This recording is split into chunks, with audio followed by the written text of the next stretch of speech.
আসসালামু আলাইকুম রহমতুল্লাহ।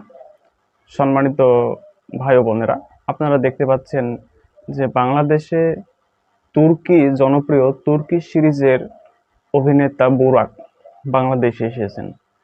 আলহামদুলিল্লাহ, একটি দেশে সবাই সবর করতে পারে, তাতে কি সমস্যা? আমরা বাঙালি, আমাদের একটা কমন প্রবলেম রয়েছে।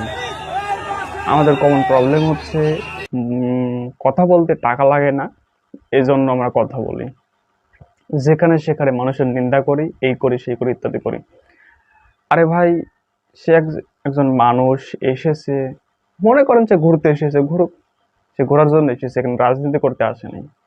এত সমস্যা কেন? এত সমালোচনা কেন?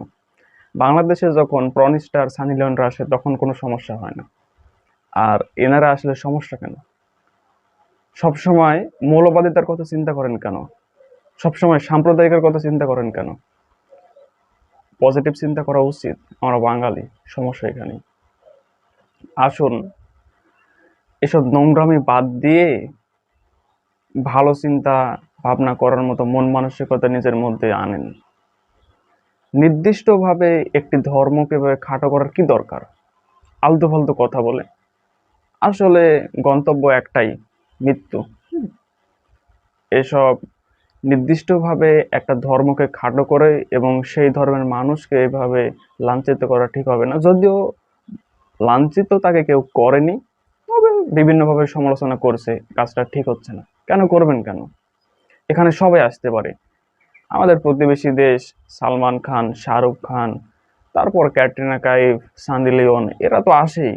তাহলে উনি আসলে সমস্যাটা কোথায়? সমস্যা হচ্ছেন উনি ইসলামিক বিভিন্ন সিরিজকে উপস্থাপনা করেন, এটাই হচ্ছে সমস্যা।